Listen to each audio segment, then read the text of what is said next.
when you actually know each plant and you plant them with love, and ideally you plant them with your partner with love, thinking of your future children.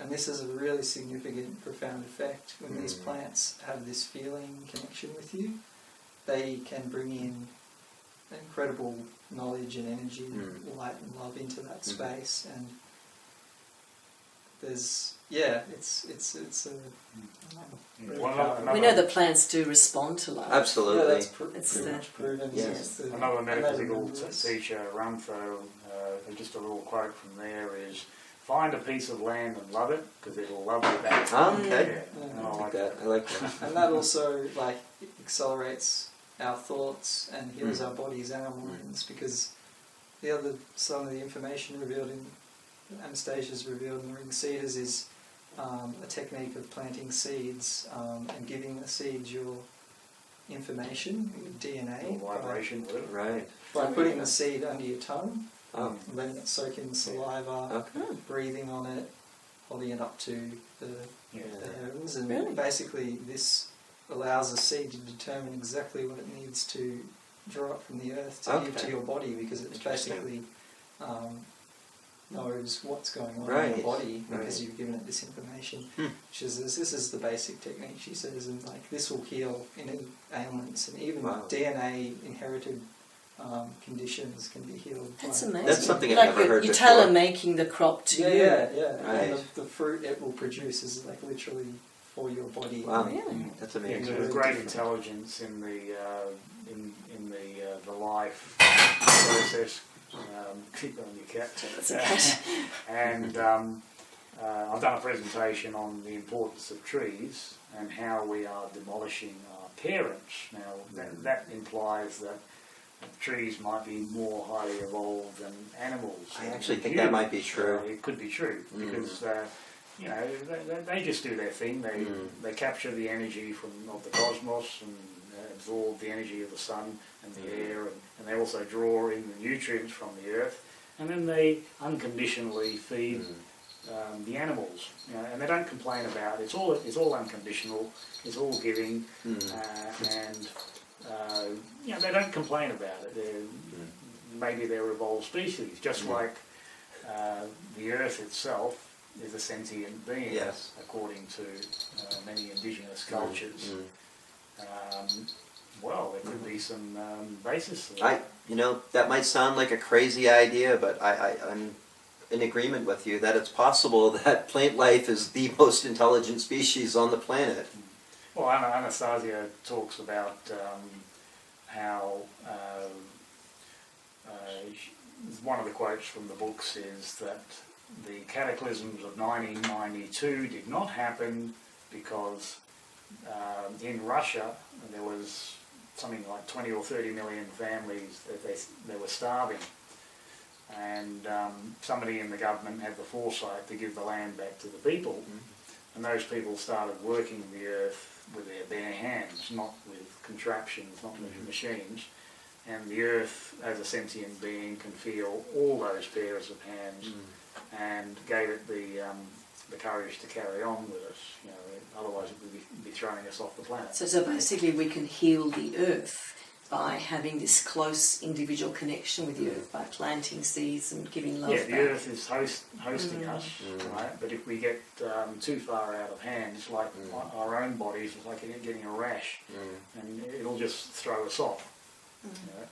So we can recognise that, and there's a number of other pointers that the early 1990s is when the cataclysms were supposed to occur, and they did not happen. One of the very powerful ones was from the Power versus Force books, the kinesiology book, and he did a map of consciousness from 0 to 1,000, and the midpoint was about 200. Now, before 1992, the human race was below the index of 200, and that's destructive. Then he couldn't explain it, but after 1992 it jumped to above 200, which means we didn't have to go through the annihilation scenario, which seemed to be evident from the material that we were accessing in the 1980s. It didn't have to happen. It also means that we've got a lot of work to do because we're still, a very primitive species. We have a great opportunity now to awaken as a species, but there is a danger. There is a danger that we could keep on evolving exponentially, technologically, without evolving spiritually. That could be our superiority complex. So we really need our hearts to evolve rather than our technology. There's very powerful This information. is sort of, Sorry? yeah, it's saying spiritual there, I think biological, because the technological path that humanity is seemingly on is... Sorry? I'm saying the technological path of technology that everyone thinks it's great. Oh, we've got all these gadgets and oh wow, look at all this stuff. Oh wow, what's coming next? Oh. But it's like, it's actually taking us further and further away from our abilities and from nature and from what we're capable of. That's right, you can use telepathy instead of having get on your button. Yeah, exactly. Well, you can. But the mobile phone, then again, is a stepping stone towards that. It's to show us that we can do this, Yes. right? But at some stage, in order to get into the spiritual paradigm, we have to transcend the physical. Well, this is sort of, that's where I kind of don't think it's transcending the physical. I think it's creating a garden, because these fruits and this garden, this idea of creating a family homestead, is what is going to evolve us spiritually and biologically to a higher level, so that our thoughts are clearer and our mind and our abilities are far advanced from what they are today. And they'll only show up in the children that are raised and born in these gardens. Sure. And in Russia now there's children that are growing, that are going to have a significant impact, I think, on the world because of the way they've been born and their awareness and their connection with nature. Because really eating, if you think about eating what you eat every single day and what you breathe and the water you drink, it's all affecting our consciousness.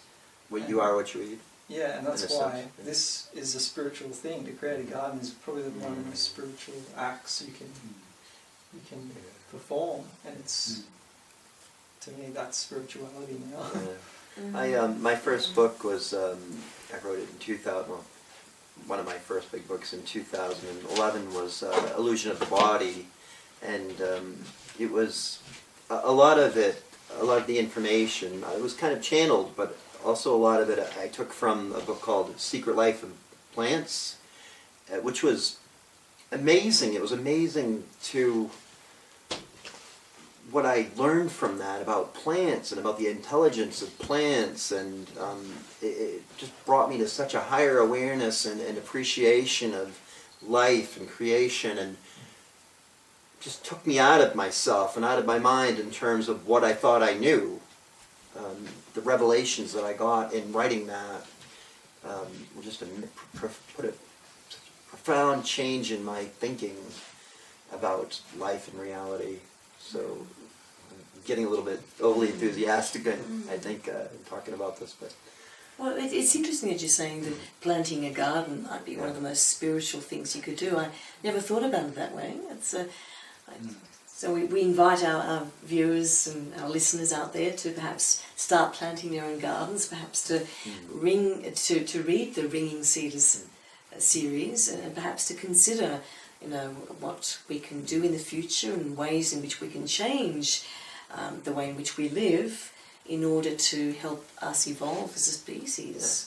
I love the interview. Thank you for being on our show, Taylor and George. And thank you, George. Great interview. Very much appreciated.